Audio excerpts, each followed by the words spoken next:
A single dad just wanted to give his daughter a normal day, but when they sit on a picnic spot reserved for a billionaire, they get far more than they ever expected. Before we dive in, hit that subscribe button and drop a comment. Where in the world are you watching from? The morning sun hadn't even cleared the rooftops when Michael Turner's alarm buzzed to life, vibrating against the cracked nightstand with a shrill urgency. He groaned, slapped at it until the noise stopped, and sat up in the dim gray light. Another day, another scramble. The smell of stale motor oil clung to his clothes even after last night's quick shower, and the ache in his back from a full week under hoods and engines reminded him that rest was more suggestion than reality. He shuffled into the kitchen, where yesterday's dishes still sat in the drying rack and the coffee pot blinked stubbornly, demanding to be filled. A box of cereal sat half open on the counter, its contents dangerously low. He poured the last of it into a chipped bowl and added milk with a cautious sniff. Still good, barely. Across the hall, Emily's bedroom door creaked open and a mop of tangled hair peeked out. "Dad?" her sleepy voice called. "Morning, Bug," he said, softening. Emily patted in, dragging her backpack by one strap. "Is it Saturday?" "Almost. One more day of school." He slid the bowl across the table. "Eat quick, we're already running behind." As she sat and crunched through her cereal, Michael worked around her, making a peanut butter sandwich, stuffing a juice box and an apple into her lunch bag, then checking the time and muttering a curse under his breath. He still had to get her to school, get back to the shop, and meet a supplier who was already 2 weeks late on delivering brake pads. "Did you sign my permission slip?" Emily asked through a mouthful of cereal. Michael froze mid-step. "What slip?" She pointed to her folder, which he'd completely forgotten about. "Picnic day. Miss Redding says we have to bring it or we can't go." With a sigh, he grabbed a pen, scribbled his name, and stuffed the paper back in. "There, done. You're official." 10 minutes later, they were out the door. The old sedan coughed and whined before starting, but it held. As they drove down the cracked street toward the elementary school, Michael glanced at his daughter in the rearview mirror. He was tired, overwhelmed, barely keeping it all together. But as Emily smiled at him, jelly on her cheek, he knew he wouldn't trade it for anything. The evening light filtered through the blinds in soft, golden stripes, casting long shadows across the small living room. Michael sat on the worn couch, sorting through a stack of unopened bills with the same dull ache settling in his chest as always. Emily was on the carpet in front of the coffee table, carefully coloring a picture of a tree with birds in the branches, her tongue poking out in quiet concentration. "Dad," she said suddenly, not looking up from her drawing. "Yeah, Bug?" She paused, then glanced back at him with wide, hopeful eyes. "Can we have a picnic?" Michael blinked. "A picnic?"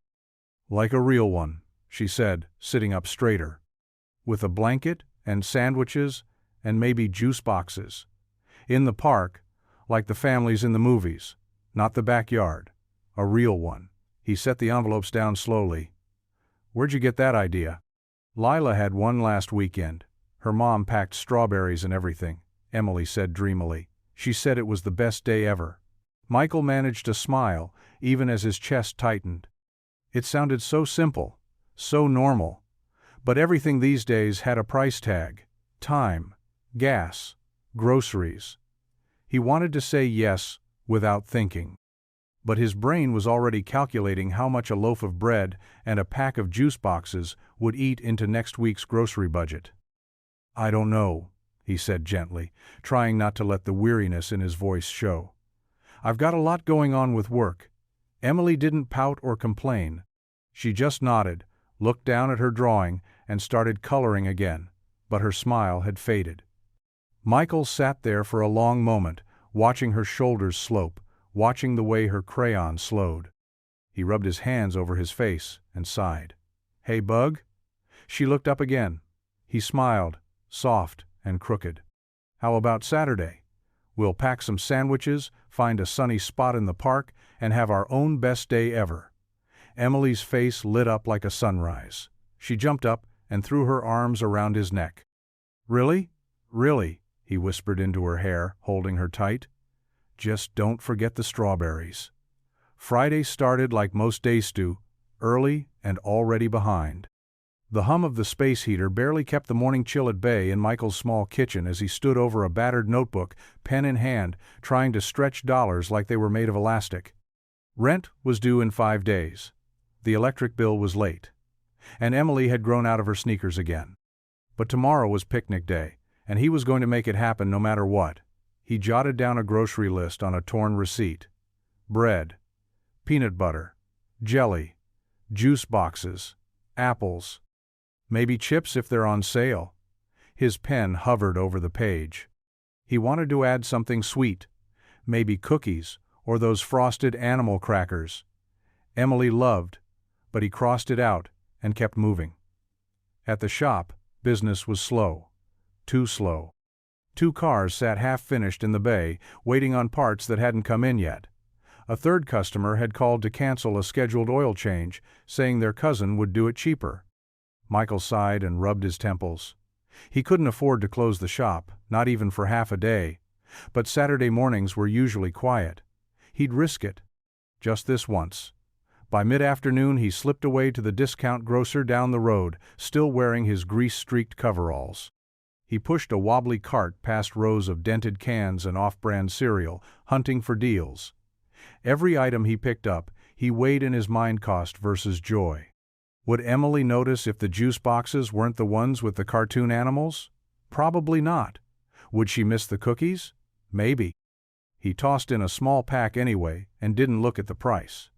He paid in cash, the kind of crumpled bills and coins that said this purchase had been scraped together from coat pockets and glove compartments. As he stepped outside, grocery bag in hand, the late sun glinted off the hood of his old sedan. It was still holding together barely. Just like him. That night, he hid the grocery bag in the cupboard so Emily wouldn't see it early.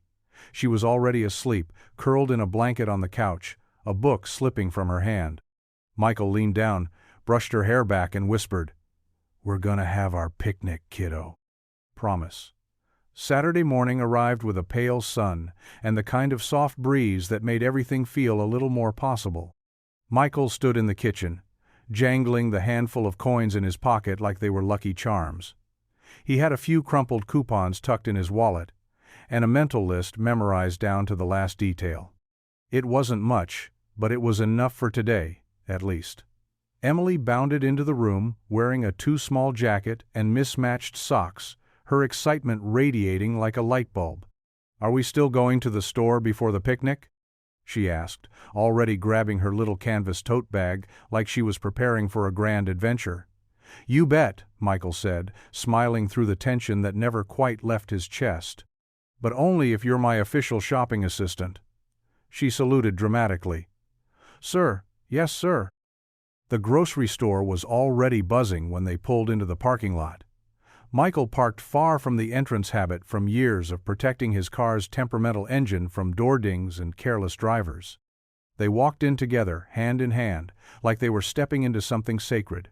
Inside, the fluorescent lights buzzed overhead, and the speakers played tinny pop music that Emily hummed along with. Michael guided the cart down the aisles slowly, keeping one eye on prices and another on his daughter's face. He'd let her pick the sandwich bread, only the soft kind, Daddy, and the color of the juice boxes, purple, because purple tastes better. When they reached the cookie aisle, she looked up at him with a question already forming in her eyes. He crouched beside her, holding up a coupon like a winning lottery ticket. "If we play our cards right," he said, "we might be able to swing some of those frosted animal crackers you like." Her grin nearly split her face. "Best day ever." At checkout, Michael laid out the exact change coins, crumpled bills, a few folded coupons, while Emily chatted happily with the clerk about the big secret picnic they were planning. No one in line seemed to mind. Walking out, groceries in hand and sunlight warming their shoulders, Michael glanced down at his daughter. She was skipping beside him, clutching her little tote like it held treasure. It wasn't about what they bought. It was about the feeling that today, even in the smallest way, he'd made something special happen. The park was quiet that morning. The kind of quiet that only existed just after sunrise, before the joggers showed up, before kids spilled off playgrounds, before the city remembered it was supposed to be busy. Michael's old sedan rumbled gently into the parking lot, coughing once as it shut off, then fell silent. He exhaled, gripping the wheel for a second before turning to Emily. "You ready, picnic queen?" Emily nodded so hard her ponytail bounced. "I brought the napkins and the animal crackers." "Well, then we're officially good to go." They walked across the dew-kissed grass, Emily leading the way like she'd memorized a map no one else could see. She stopped suddenly at a gentle rise near the lake Sunny, shaded just enough by a willow tree, and perfectly empty. "Here," she declared, spinning in a slow circle. "This is the perfect spot." Michael smiled and set down their bag. He shook out the red and white checkered blanketone he'd found buried in the hall closet, still smelling faintly of cedar and summertime, and spread it across the grass. Emily plopped down with a contented sigh like she'd just claimed a throne. He pulled out their humble feast, peanut butter and jelly sandwiches wrapped in wax paper, juice boxes still cool from the fridge, 2 slightly bruised apples, and the crown jewel animal crackers in a clear sandwich bag. Emily gasped when he placed them in the center of the blanket like fine china. "I declare this the best picnic ever," she said, beaming up at him. Michael leaned back, one hand bracing behind him, eyes drifting out over the lake. Ducks floated lazily in the distance, and the breeze rustled the leaves above them.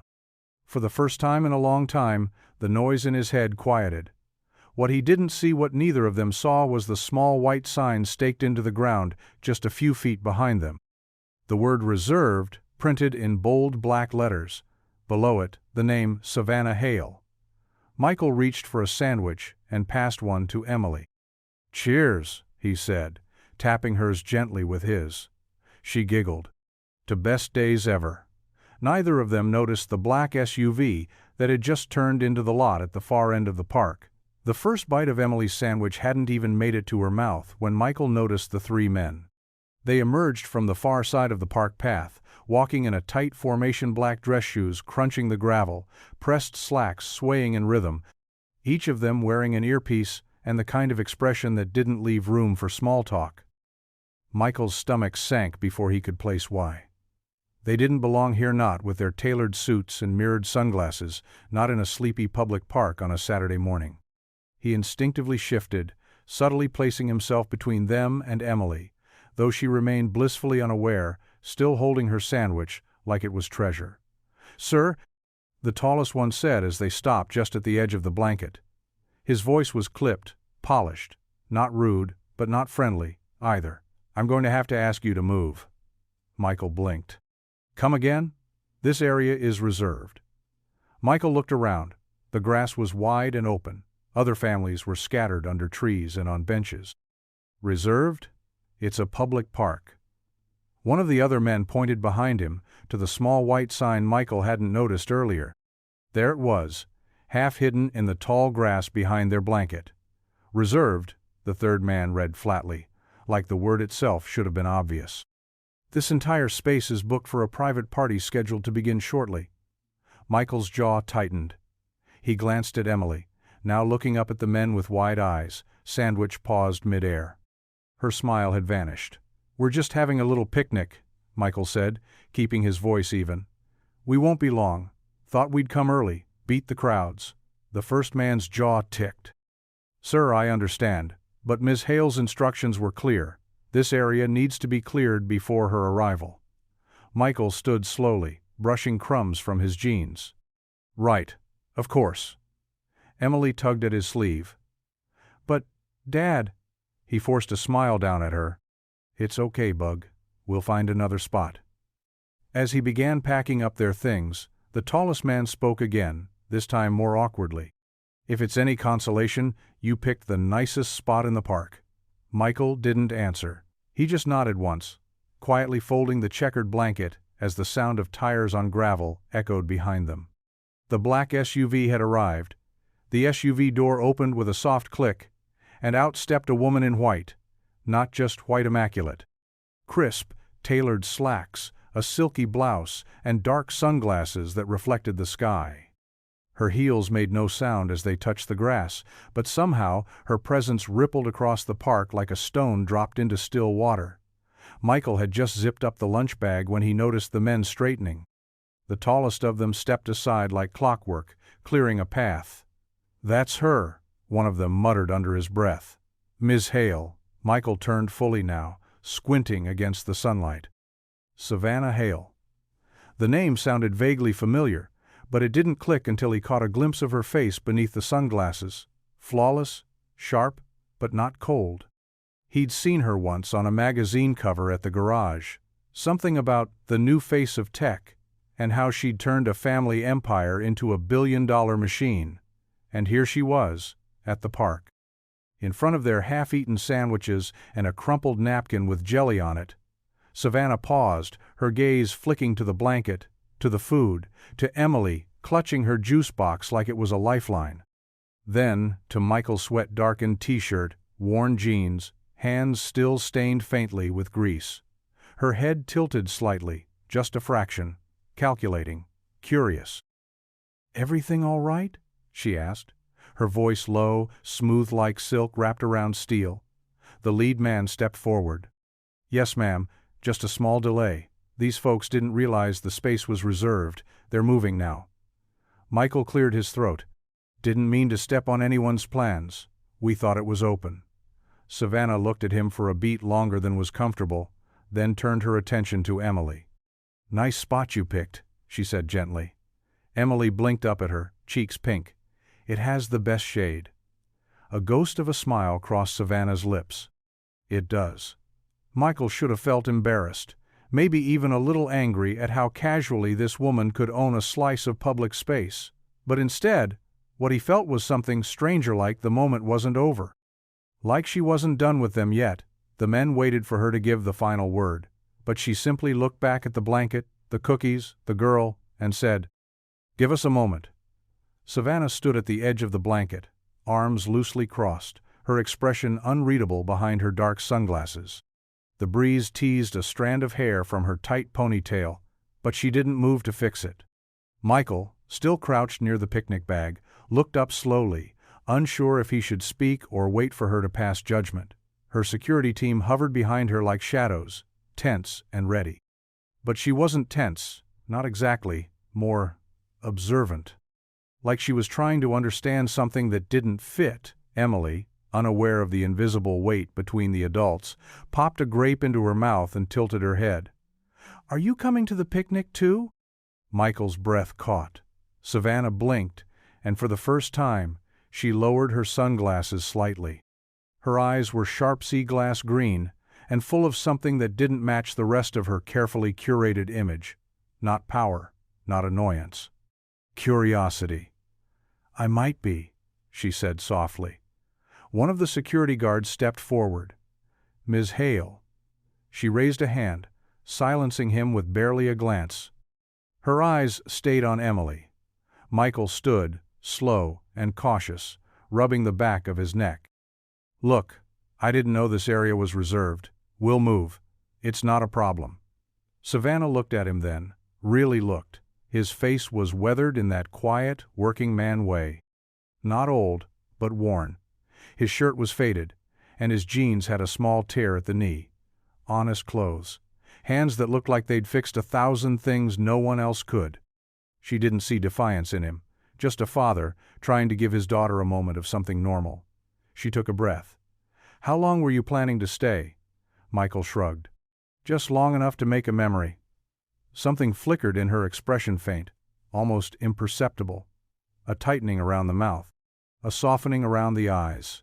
She nodded once and stepped forward, lowering herself into a crouch beside Emily. "Well then," she said, brushing a blade of grass from her sleeve, "I'd hate to interrupt something that matters." Michael stood frozen. The guards exchanged looks, but Emily just grinned and offered her a cookie. Savannah took it without hesitation, and just like that, the woman in white stayed. Savannah sat on the edge of the checkered blanket like she'd never worn a suit worth more than Michael's monthly income. Her hands rested lightly in her lap, fingers curled, posture still too perfect to look natural on grass. But she wasn't rushing to leave. Emily was completely unfazed by the quiet power sitting across from her. She scooted forward, unwrapping a second peanut butter and jelly sandwich with meticulous care, then held it out with both hands like a gift. "Do you want one? Dad made extras," she said brightly.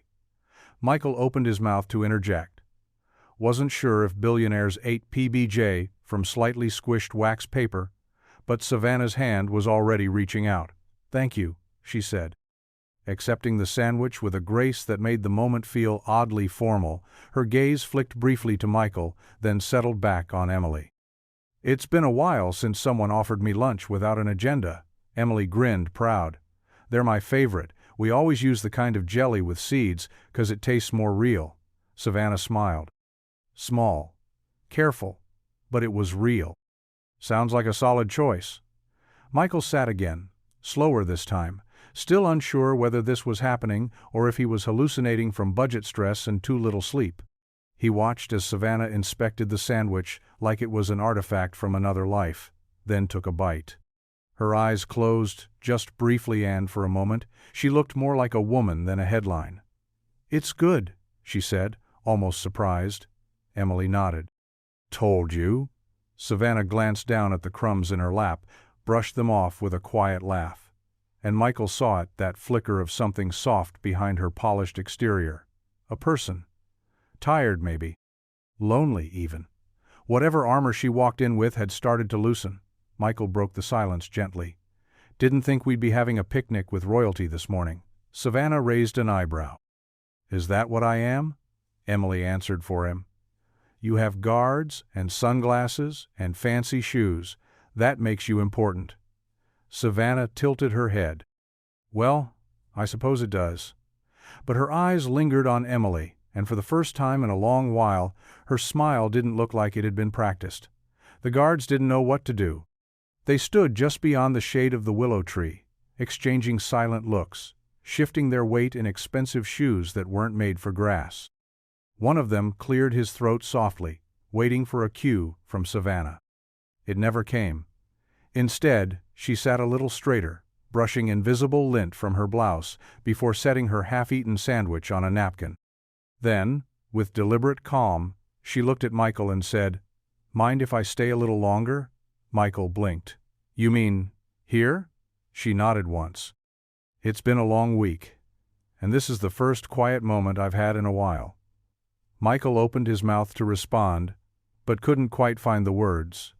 Not because he didn't want her there, but because it felt like a question no one like her should have to ask. She could buy the whole park if she wanted. And yet, here she was, waiting for his permission.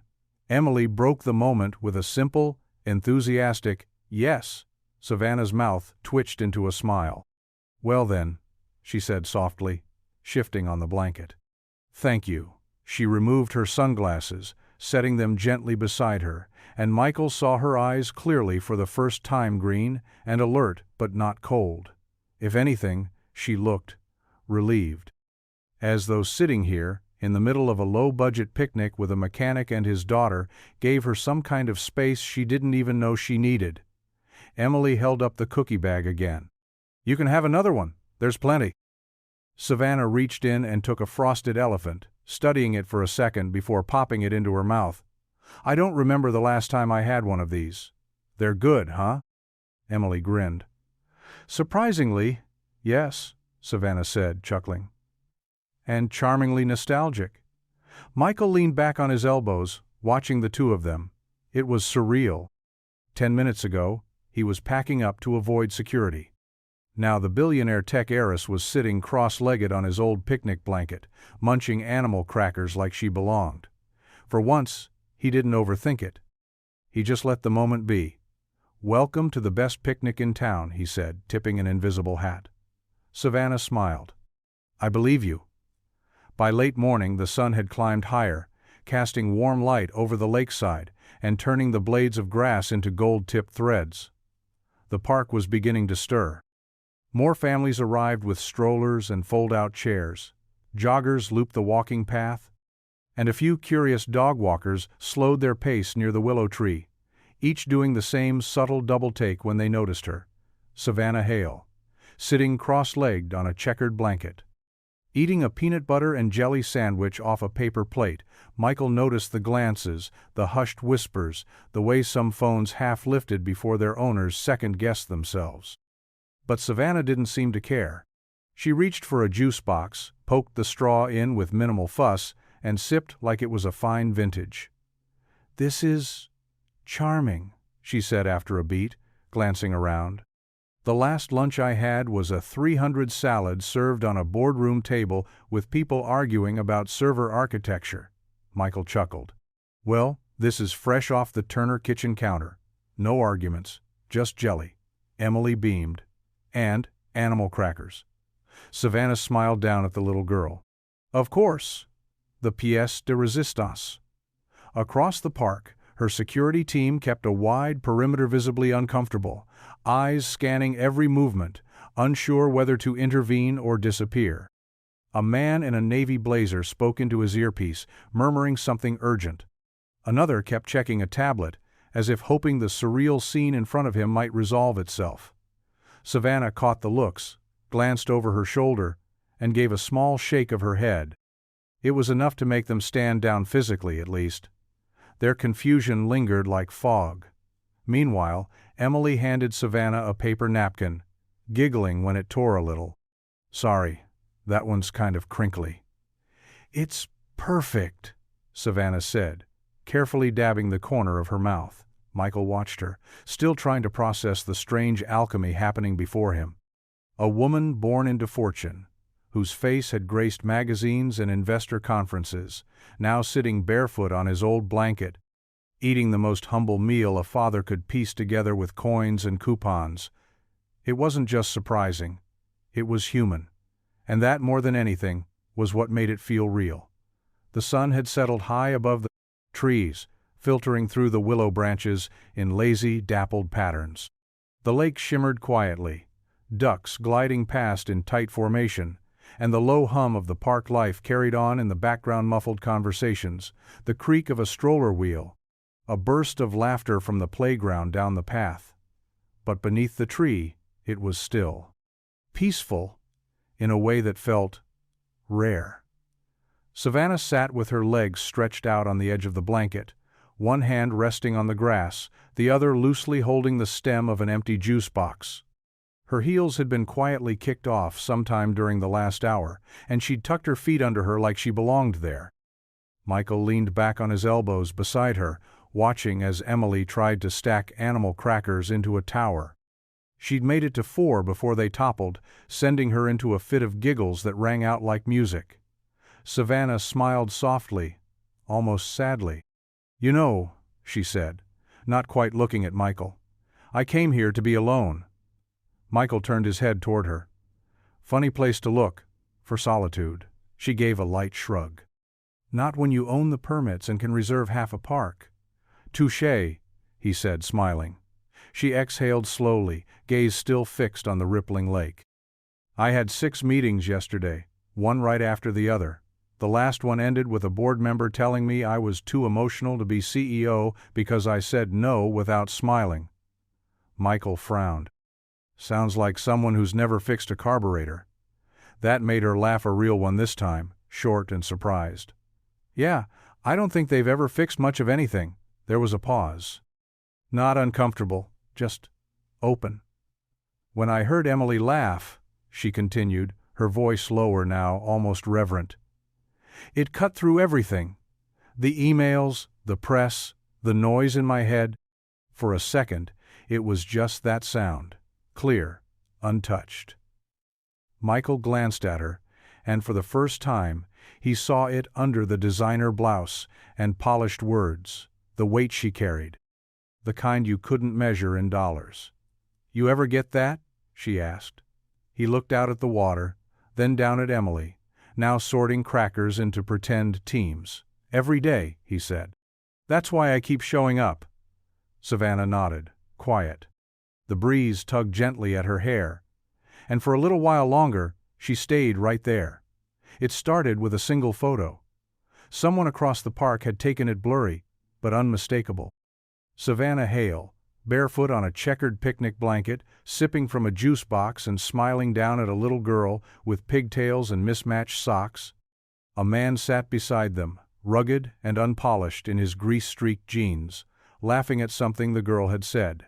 The caption read, "Billionaire CEO Savannah Hale, seen in local park with mystery man and child double life?" By the time Michael was locking up the shop Sunday evening, the photo had already made its rounds. Social media was ablaze. Gossip blogs were clawing for details. Business sites ran headlines that walked the line between intrigue and scandal. Who is the mechanic besides Savannah Hale? Tech heiress seen, playing house in public park picnic, or PR stunt? Internet reacts to Hale's down-to-earth display. Michael didn't notice at first. He was focused on cleaning up peanut butter smudges from Emily's car seat and sorting through laundry.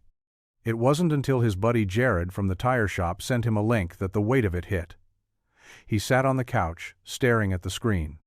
The photo looked surreal, like someone had taken a dream and thrown it under a microscope. There was Emily, grinning up at Savannah. And there was him, caught mid-laugh, unguarded. Exposed. His phone buzzed again. A text from a former customer. Then another. A voicemail from a local reporter. Someone had even left a message at the garage, asking if he had a statement. A statement? About what? Sitting in the grass and sharing sandwiches? At that moment, he heard Emily, in the other room, singing to herself, completely unaware of the storm brewing just outside their front door. Miles away, in a penthouse that overlooked a skyline she'd stopped admiring years ago, Savannah stood barefoot on cold marble floors, holding her phone. Her name was trending. Again. But this time, it wasn't about her latest merger or speaking at a global summit. It was about them. She didn't smile, didn't panic either. She just stared at the image and whispered to no one at all. Of course they'd twist it. And somewhere beneath the noise, she wondered if she'd just ruined something quietly perfect. The next morning started the way most did, too early, too many things to do, and not enough hands to do them. Michael rolled up the garage door, just after 7, the scent of motor oil and steel already thick in the air. The town was still waking up, the hum of delivery trucks and distant barking dogs blending into the morning fog. He set his coffee on the workbench and reached for the clipboard hanging by the office door, already mentally juggling jobs in his head. The Corolla needed new brake pads. Jenkins' truck was still idling rough. And the part shipment delayed again wasn't going to fix itself. He was elbow deep in the hood of an old Civic when he heard the sound, not the usual clunk of tired engines or the rattle of loose mufflers. This was smoother, sleek, a low, buttery purr that didn't belong on this side of town. He straightened just in time to see it pull into the lot. A vintage Cherry, red convertible with gleaming chrome, spotless rims, and a kind of quiet swagger that made the other cars look like junkyard extras. And behind the wheel, Savannah Hale. She stepped out like she had every right to be there, which, technically, she did. But something in her stance said she knew this wasn't her world. Not exactly. Still, she didn't hesitate. Michael wiped his hands on a rag and stepped forward. "Didn't expect to see you again so soon," he said, half a smile tugging at his mouth. She slid her sunglasses up into her hair. "Wasn't planning to be here, but then my convertible decided it needed a dramatic flair. Won't shift out of second." He glanced at the car. Classic build. She's beautiful. Also temperamental, like most beautiful things. That pulled a soft chuckle from him. "You want me to take a look?" She hesitated, then nodded. "If you're not too busy." Michael tilted his head, gesturing to the mostly empty lot. "For you? I think I can clear some time." She smiled, tired, grateful, and maybe a little uncertain. "Thanks, Michael." And just like that, Savannah Hale handed him the keys, not just to her car, but maybe, unintentionally, to something much bigger. The convertible's hood was up, revealing a pristine but stubborn engine that refused to play nice. Michael leaned over it with a practiced eye, socket wrench in one hand, brow furrowed in quiet focus. Savannah stood a few feet away, arms crossed, the wind teasing a few strands of her hair loose from a low ponytail. Her heels had been swapped for white sneakers, still spotless, but at least pretending to be casual. "So," she said, watching as he adjusted a throttle cable, "you talk to all your clients this much, or just the ones who crash your picnics?" Michael smirked, not looking up. "Only the ones who bring their own security detail." She let out a soft laugh, then glanced around the garagette, the dented file cabinet, the patched-up office door, the faded family photo thumbtacked to the bulletin board behind the desk. "This place, it feels like it's held together with determination. And duct tape," he added. "Don't underestimate the power of duct tape." Savannah's smile faded slightly. "I envy it, you know." He paused, finally glancing up. "What?" "This," she said, motioning around the garage. "You fix what's broken. You see the problem, you get your hands dirty, and then it works again. There's something honest about it." Michael tightened a bolt, then leaned back, wiping his hands on a rag. "You saying billionaires don't fix things?" "I'm saying billionaires hide things, spin them, paint over the cracks until the foundation caves in." The silence hung for a moment, not heavy, but full. She looked down at her hands, fingers playing with the edge of her sleeve. "It's exhausting, pretending to be fine all the time." Michael rested against the edge of the car. "You don't have to pretend here." She met his eyes, and something flickered there. Tiredness, yes, but also a kind of fragile honesty. "What about you?" she asked. "Always calm, always joking, ever pretend?" Michael looked toward the photo of him and Emily. "Every day," he said quietly. "You don't get the luxury of falling apart when a 7-year-old's watching." Savannah nodded slowly. "Yeah," she murmured. "I know that feeling." And for a moment, surrounded by engine grease and dust and the faint hum of the radio, two people from entirely different worlds sat in the same silence, and it felt like peace. The drawing was folded twice, slightly crinkled at the edges, with a faint smudge of grape jelly near the bottom corner. It had been tucked carefully into Emily's backpack, hidden between a library book and a ziplock of broken crayons. Michael only found it when he was packing her lunch that morning, and he'd smiled the second he saw it. Crayon lines danced across the page in bright, cheerful colors: blue sky, green grass, a red and white blanket stretched beneath a crooked tree. In the center of it all stood 3 stick figures. One was unmistakably Emily.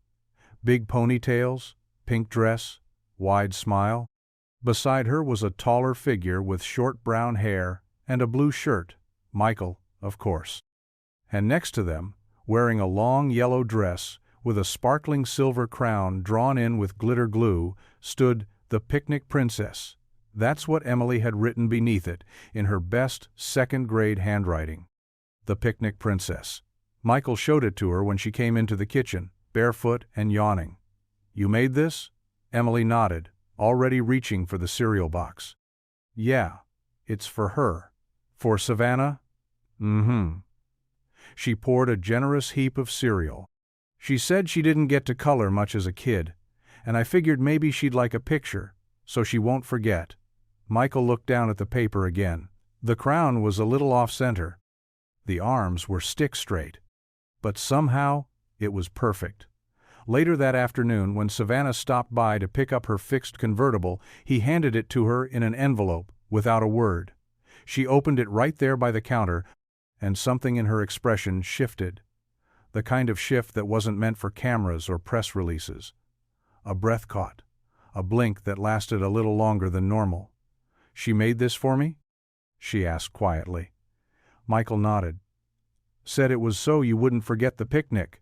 Savannah traced a finger over the drawing, landing gently on the glittery crown. "I won't," she said, folding it carefully, not too tight, and sliding it into the inside pocket of her leather bag. She zipped it shut, pressed the flap down, and patted it once. "Some things," she said softly, "you carry close."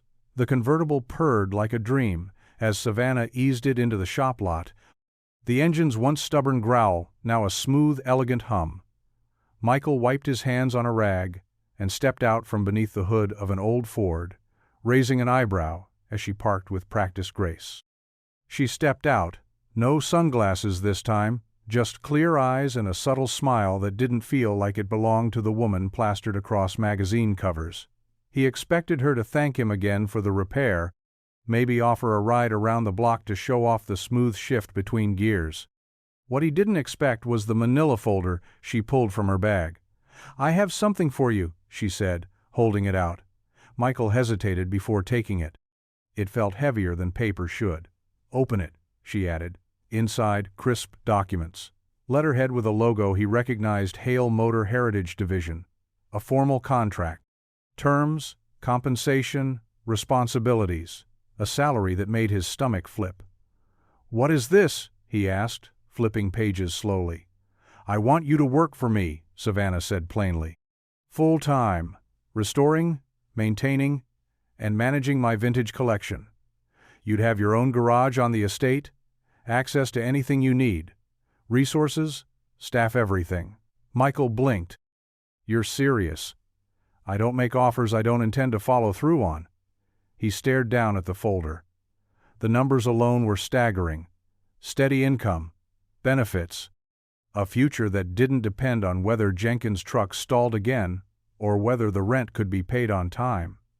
But it also meant leaving. Shutting down the shop.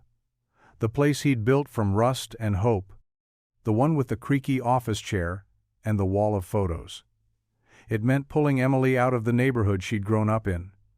Trading quiet struggle for luxury and uncertainty. Savannah saw the hesitation in his eyes.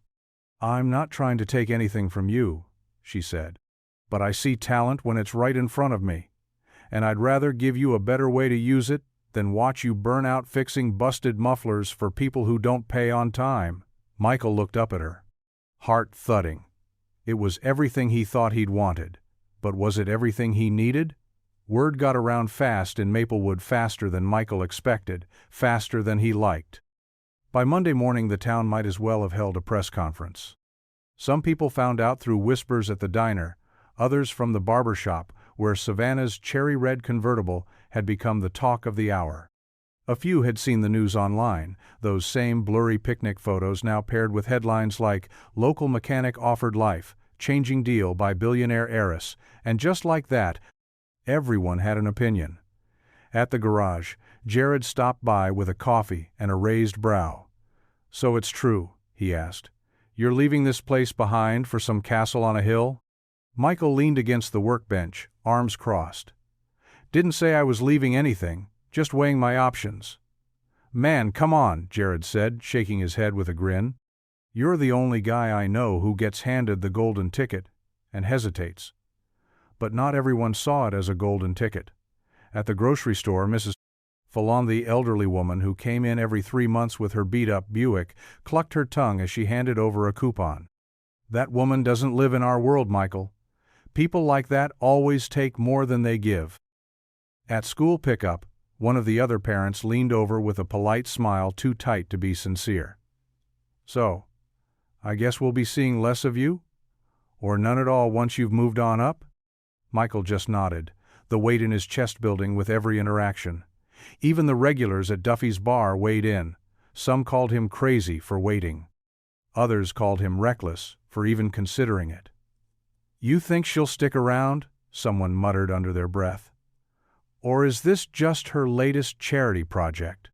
By the time Michael sat down at home that night, Emily curled up beside him, drawing another picture, this time of a house with a big garage and a tire swing-out front, was drowning in noise.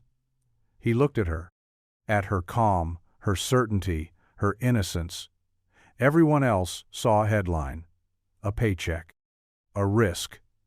But Emily just saw her dad, and he realized, whatever choice he made, it had to be for them, not the whispers. The envelope was thick, the kind of paper that felt more like Faber-Sivary, with gold trim, and a wax seal that seemed almost absurdly formal.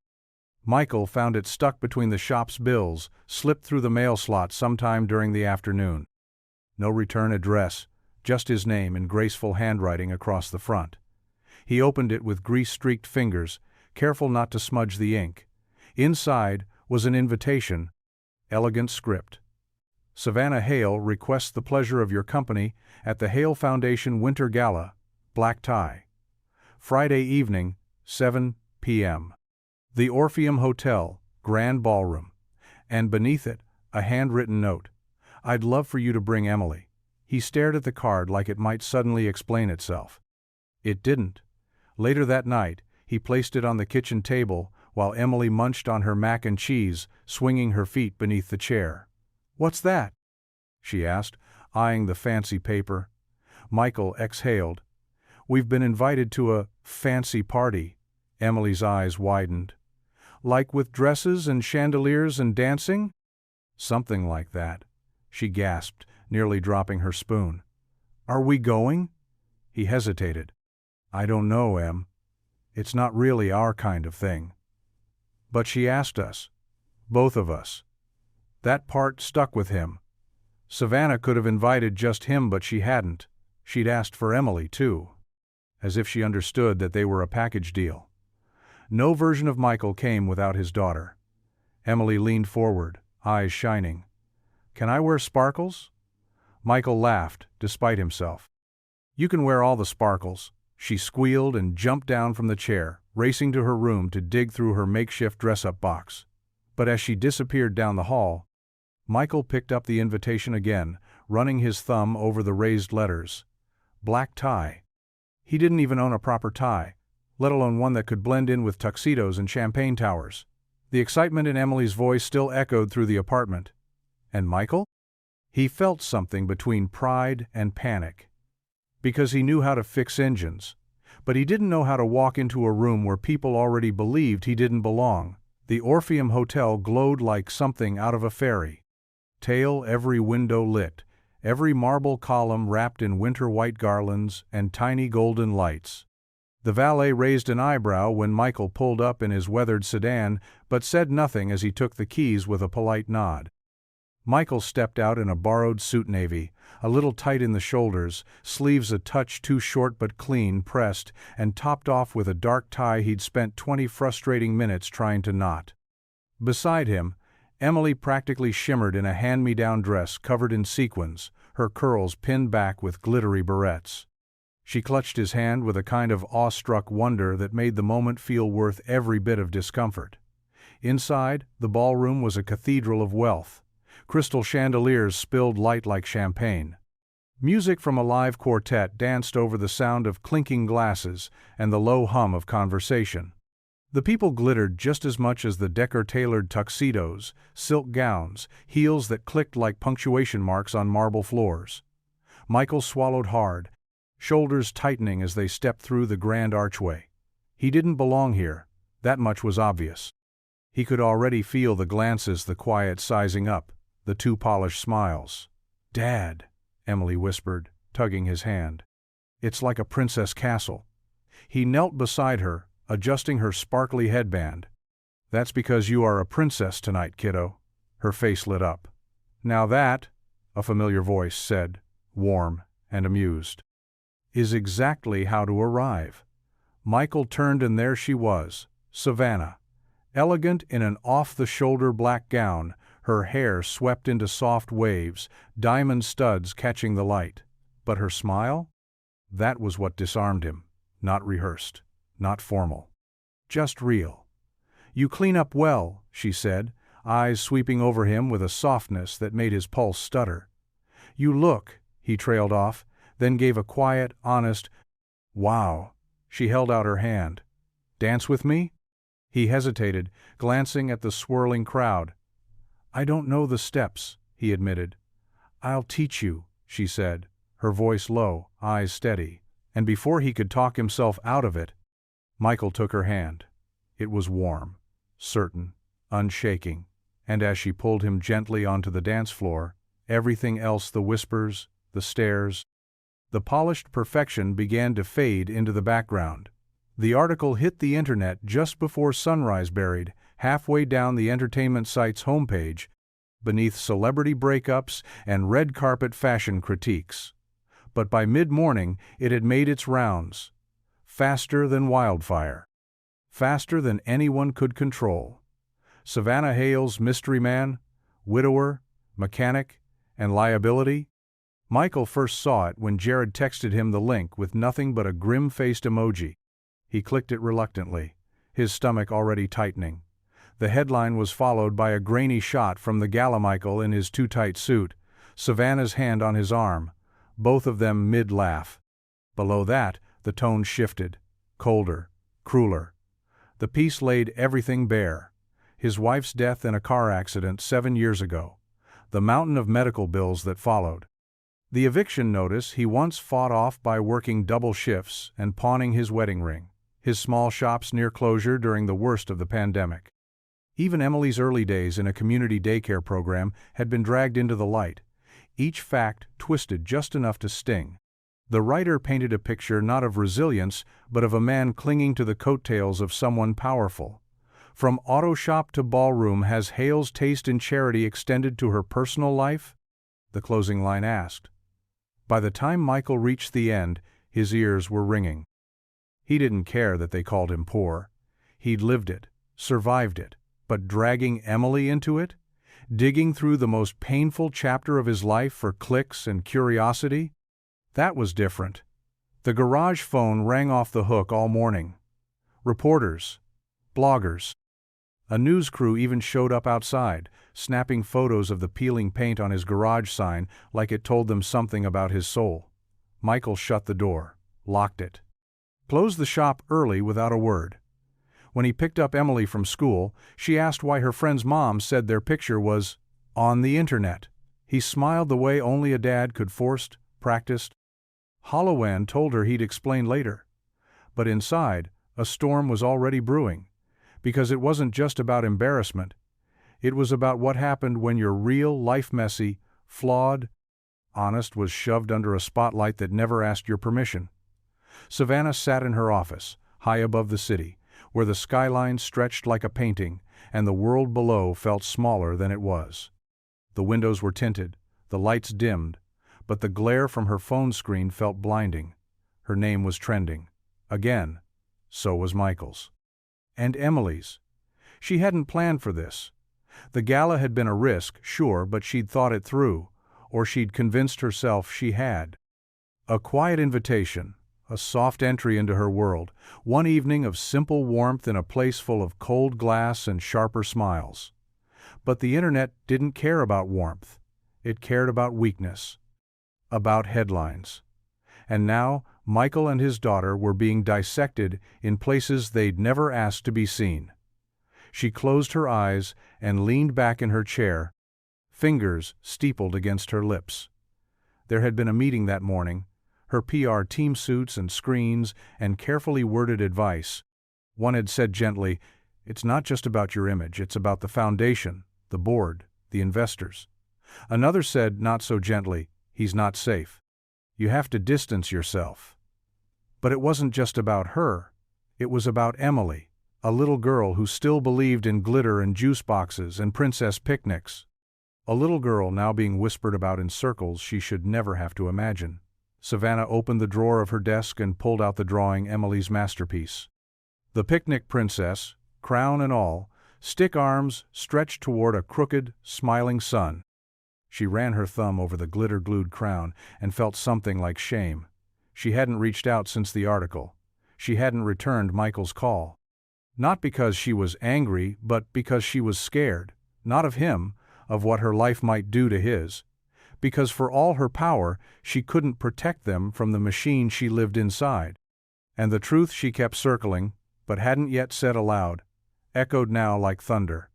Maybe the best thing she could do for them was walk away. And so, for the first time since that morning in the park, Savannah stayed silent.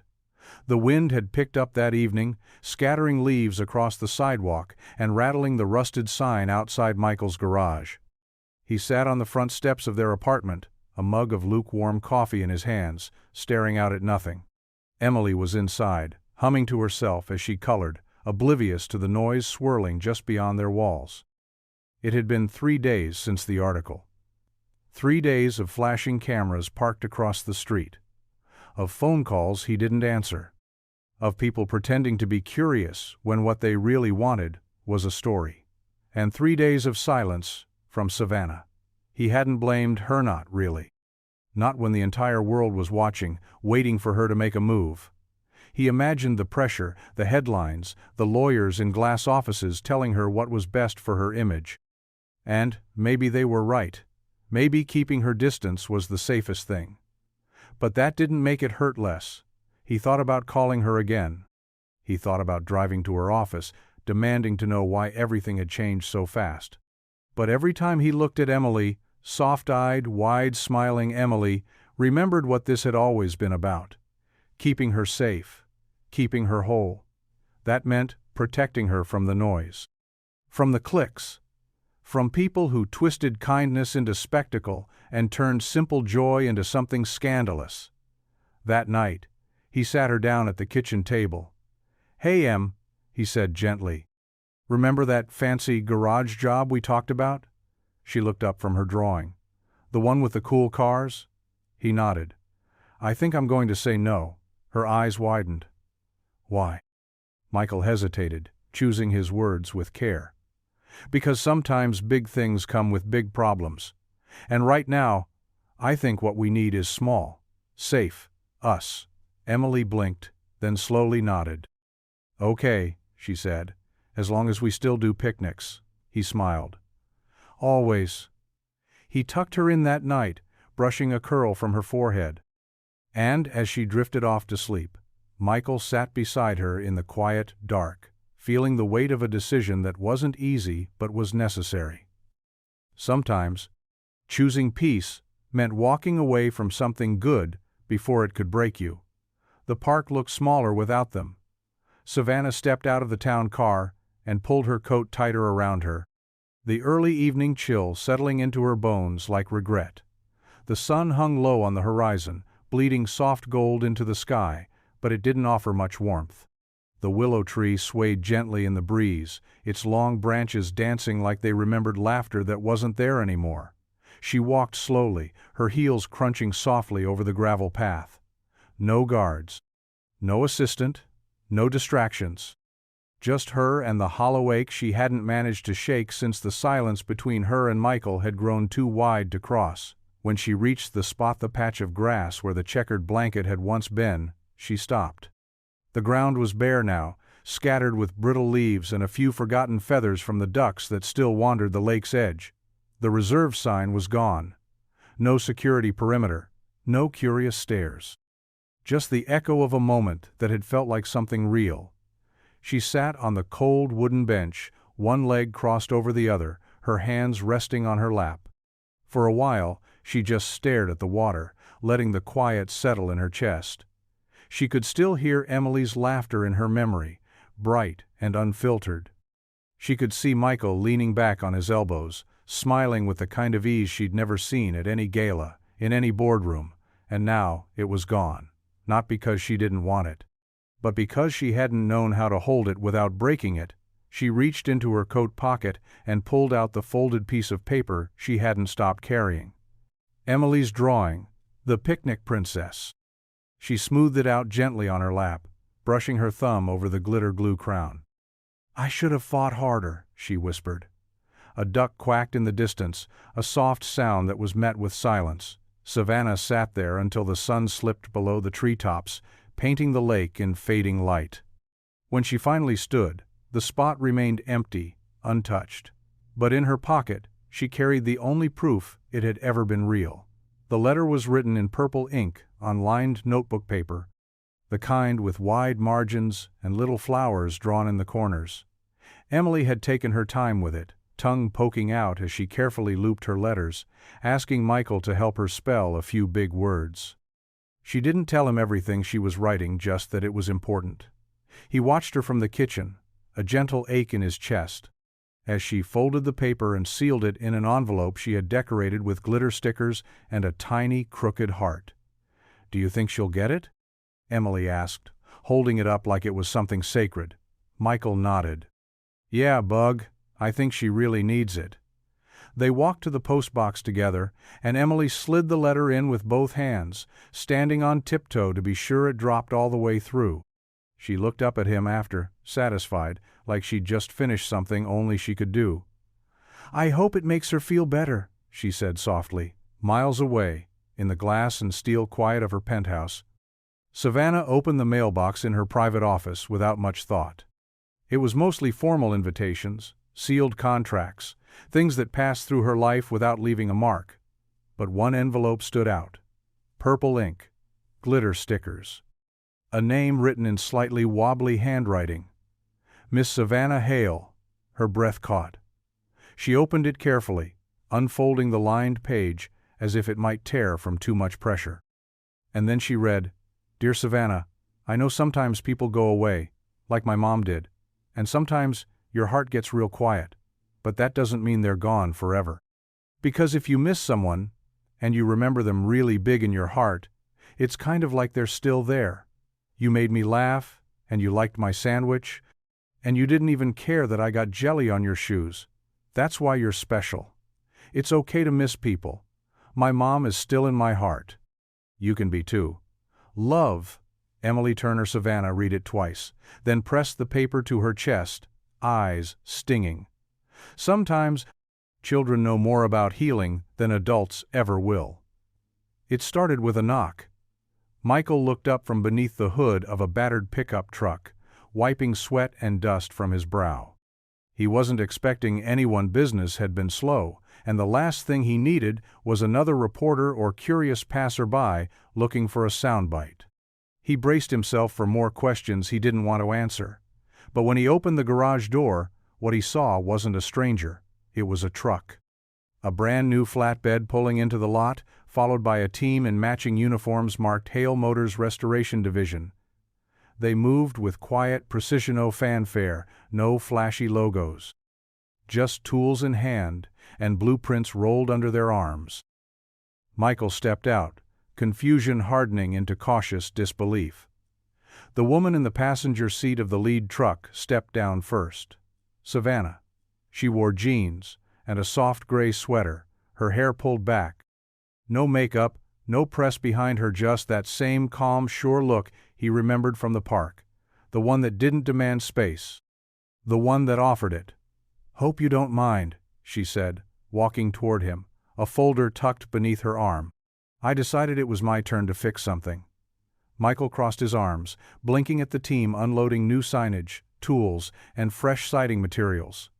"Savannah, what are you doing?" She stopped in front of him, lifted the folder, and opened it. Inside were signed permits, contractor forms, and the very TOPA deed. Transferred. Paid in full. The building, the land. No strings. "You fixed my car," she said. "You fixed my afternoon, my head. That day at the park, I didn't know how badly I needed someone to just be human with me. And Emily's letter," her voice caught. "That fixed more than I can explain." Michael looked down at the paperwork, then up at the shop, his shop, the place that had been slowly falling apart, patched up with whatever he could scrounge. Now gleaming crews were prepping new paint, new signage. Everything he'd always dreamed of but couldn't reach. "You didn't have to do this," he said quietly. Savannah smiled. "Maybe not, but you've spent your whole life fixing things for everyone else." She held out the deed. "Let someone fix something for you." The park was quiet again. Late afternoon, sun spilled across the grass. The light, softer than it had been that first day, filtered through the willow's drooping branches. A breeze stirred the lake's surface, making it shimmer like glass. It was the same spot down to the bare patch of earth where their old checkered blanket had once rested. But this time, there were no cameras. No whispers. No reserved signs. Just Michael, sitting on the bench with a paper bag between his hands and a nervous stillness in his chest he hadn't felt in years. He heard her before he saw her soft footsteps on the gravel. Unhurried. When he turned, there she was. Savannah wore a simple dress. No heels, no jewelry. Her hair loose and swept back by the breeze. She looked nothing like the woman from the headlines, and everything like the one who'd once shared a sandwich with a wide-eyed little girl. "You came," he said. "I wasn't sure I would," she admitted. "But Emily's letter? It reminded me what matters." She sat beside him on the bench, close but not too close. The silence between them wasn't heavy anymore, just honest, "You didn't have to fix the shop," he said. "I know," she replied. "But I wanted to, not for headlines, not to feel good, just because you deserved it." Michael nodded slowly. "When it all blew up, I thought walking away was the right thing, protecting Emily, protecting myself." "I thought the same," Savannah said quietly. "I told myself I was keeping you safe, but really, I was just scared." He looked over at her, their eyes meeting without hesitation now. "Of what?" "Of being real," she said. "Of not being in control for once. Of loving something I couldn't shield from the world." For a moment, neither of them spoke. Then Michael reached into the bag and pulled out 2 sandwich espionate butter and jelly, wrapped in wax paper. He held one out. "No security, no gala, just us." Savannah took it, smiling. "Perfect." They sat there beneath the willow tree, eating in quiet companionship, watching ducks glide across the lake. And when her fingers brushed his tentative, testing, true he didn't pull away. This time, no one ran. The sky was streaked with dusk when they moved from the bench to the grass, the last bit of light clinging to the edge of the lake. Their empty sandwich wrappers lay crumpled between them, a quiet testament to how far they'd come from awkward hellos and hesitant glances. Michael leaned back on his hands, legs stretched out, watching as Savannah tucked her hair behind one ear. She looked different here, lighter, somehow. Not stripped down, but seen. "You ever wonder," she said softly, "what you'd be like if your life had started somewhere else? Somewhere bigger?" Michael glanced over. "Can't say I've had the luxury." Savannah gave a small laugh. "I used to wonder all the time. What if I'd been born in a town like this? What if I had a mom who packed J, instead of a housekeeper who left meals in warming trays? What if someone tucked me in, instead of texting a nanny to make sure I got to bed on time?" Her voice was steady, but there was an old crack beneath the surface, thin, almost invisible, but deep. "I grew up in a mansion with 20 rooms, and none of them ever felt like home," she said. "My father was always closing deals, always traveling. My mother was a name in tabloids. I had everything I was told I should want. But I don't think anyone ever asked me what I needed." Michael listened, quiet. No interruptions. No pity. "When Emily handed me that sandwich," Savannah continued, her voice thickening just slightly, "it was the first time in years someone gave me something without expecting anything back. Just kindness. For no reason." She picked a blade of grass, twisting it between her fingers. "You two made me feel like I could breathe again? Like maybe I didn't have to be perfect to be wanted." Michael didn't speak right away. He just looked at her, this woman who'd been so far out of reach, and yet, here she was. Open, human, real. "You know what Emily said to me after that first day?" he finally said. "She called you the picnic princess. Thought you came from a fairy tale." Savannah smiled, soft and a little sad. "I didn't." Michael reached for her hand. "Maybe not, but she's right about one thing." She looked at him, eyes questioning. "You do belong at our table." Spring settled into Maplewood like a sigh of relief, warm sun on old rooftops, fresh blooms pushing through cracked sidewalks, and a breeze that carried the scent of cut grass and something new. Life didn't look different at a glance. The diner still served the same greasy breakfasts. Old Man Jenkins still fell asleep on the bench outside the hardware store, and Michael's garage still smelled like oil and coffee. But beneath the familiar rhythm, quiet changes had begun to take root. It started with the shop.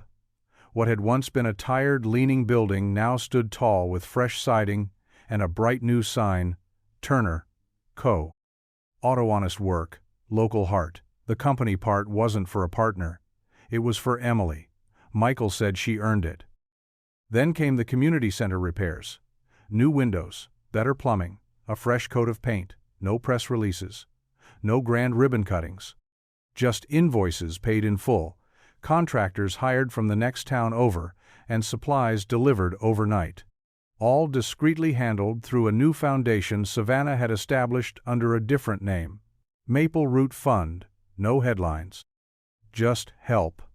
When the library received a donation large enough to finally upgrade their outdated computers and add a new children's reading nook, no one could trace it. But Michael knew. And so did the librarian, who'd found a note inside the envelope that simply read, "For the storytellers of tomorrow." Savannah visited often, but never as a spectacle. No limos, no camera crews. She'd walk into the garage in jeans and a hoodie, coffee in one hand, a smile in the other. Sometimes she brought Emily a book or a puzzle. Sometimes she just came to sit on the office couch and listen to the radio while Michael worked. She never tried to change Maplewood, never talked about redeveloping or rebranding. She didn't want to build it into something shinier. She just wanted to hold it up, let it breathe. Because for once, the girl who had grown up with everything had found something she'd never had: roots. A real place, with real people. And it all started with a sandwich. The sun was just beginning to set, casting a warm amber glow across Maplewood Park as neighbors gathered near the willow tree. Children chased one another through the grass. Parents sipped coffee from paper cups, and the lake shimmered quietly nearby. It wasn't a formal ceremony, no microphones, no velvet ropes, just a small circle of people who knew each other well enough to share silence without awkwardness. Michael stood beside Emily, one hand on her shoulder, the other holding a tissue she didn't need yet, but probably would. She wore her favorite yellow dress, the one with the sewn-on daisies and white sandals that scuffed when she walked too fast. Savannah was there too, a few steps behind, watching without fanfare, a soft smile playing on her lips. At the edge of the grass, a new bench had been placed beneath the willow's sweeping branches. Sturdy, clean, made of smooth oak and iron. But what made it special wasn't the bench itself. It was the small brass plaque fastened to the backrest. Michael crouched beside Emily and brushed his hand over the plaque, revealing the inscription, "Moments that Matter, in memory of quiet kindness and glitter crowns." Inspired by the artwork of Emily Turner. An engraved line drawing of 3 stick figures, a picnic blanket, and a tiny crayon crown. All recreated from her original sketch. Emily's eyes widened. "That's my drawing," she whispered. Michael nodded, voice catching. "Yeah, bug, it is." There was a pause, as if the air itself was honoring the moment. Savannah stepped forward then, kneeling beside Emily. "Your drawing reminded me that not everything important needs to be loud to be remembered." Emily looked up at her. "Is this so people don't forget?" Savannah smiled. "No, sweetheart, it's so people remember what matters." They sat together on the new bench, Emily in the middle, swinging her legs, Michael on one side, Savannah on the other. And as the sky turned shades of rose and gold, the three of them looked out over the lake, the breeze soft in the trees, the world gentle for just a little while. It wasn't about the bench, it was about the moment, and the memory they'd built, now carved in wood and brass for anyone willing to sit still long enough to feel it. The grass was just as soft as it had been a year ago, maybe even softer, warmed by the early summer sun, and brushed clean by a gentle morning breeze. Birds chirped from the branches above, and the lake glittered under a sky so blue it looked painted. The willow tree swayed lazily, and the familiar bench beneath it stood proud, and still its brass plaque catching the sunlight like a quiet smile. This time, there were no accidental seatings, no security detail, no curiosity from passers-by. Just 3 people who'd come back to where it all started. Michael laid out the checkered blanket on the same patch of grass while Emily bounced in place, holding the picnic basket like it was made of treasure.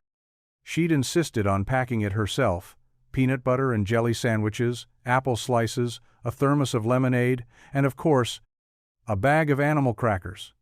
Savannah walked across the grass with a woven tote and a sun hat tilted slightly to the side. She wore sandals, denim, and a look of calm that had taken a long, winding year to grow into. There were still moments when the weight of her world found Herbert not here. Not today. "Okay," Emily announced as she plopped down in the middle of the blanket. "I'm the official picnic captain. Rules are, no phones, no sad stuff, and you have to eat at least 1 animal cracker, even if it's a weird flavor." Michael grinned and held up a hand in mock solemnity. "I accept your terms." Savannah gave a small bow. "As do I, Captain Emily." They ate slowly, with no rush, no pressure. Just stories and soft laughter and moments that filled in all the empty spaces left behind by a life that used to be harder. At one point, Emily climbed onto the bench to trace the plaque with her fingers. A family walking by paused, read it, and smiled. "That's my drawing," she told them proudly. And no one doubted her for a second. As the sun began to dip, painting the lake in gold, Michael leaned back on the blanket, Savannah beside him, their fingers laced together. Not much had changed in Maplewood. But for the three of them, everything had. This time, the picnic wasn't a surprise. It was a tradition. The park was quieter now. The sun had slipped behind the trees, leaving behind a warm afterglow that bathed everything in soft gold. Ducks floated lazily across the lake, and the breeze carried the smell of grass and memory. Emily had fallen asleep on the blanket, her head resting on a folded sweater, an open picture book still balanced on her chest. Michael sat on the bench beneath the willow tree, elbows on his knees, eyes tracing the gentle ripples on the water. Beside him, Savannah leaned into his shoulder, her hand resting over his. Neither of them spoke for a while. They didn't need to. He looked out at the spot where the blanket lay, where their lives had first tangled by accident and stubbornness and peanut butter. It was funny, in a way. All the plans he used to make, all the ways he'd tried to keep life stitched together with tools and late nights and grit, none of them had led here. But a moment of kindness, a shared sandwich, a little girl's smile, that had. He thought of the man he was that day, tired, broke, overwhelmed. A man trying to be everything to one small girl without letting the cracks show. And he thought of Savannah, arriving like a storm he hadn't seen coming. Polished, powerful, completely out of reach. Until she wasn't. "This spot changed everything," he murmured. Savannah looked up at him. "It did." "I thought I'd lost the good part of life," he said quietly. "The part with joy, with hope. I didn't know there was still more to find." She squeezed his hand. "Sometimes we don't know what we need until it sits down beside us on a picnic blanket." He smiled, soft and full. "You know, I used to think stories like this only happened in movies. Rich girl meets small-town guy. Two different worlds. Not so different," she whispered. "Not anymore." He looked down at Emily, her chest rising and falling in steady rhythm, and for the first time in years he felt full. Not stretched thin, not bracing for the next blow. Just full. The spot had been reserved, once, not for them. But fate had other plans. And somehow, against all odds, it had become theirs.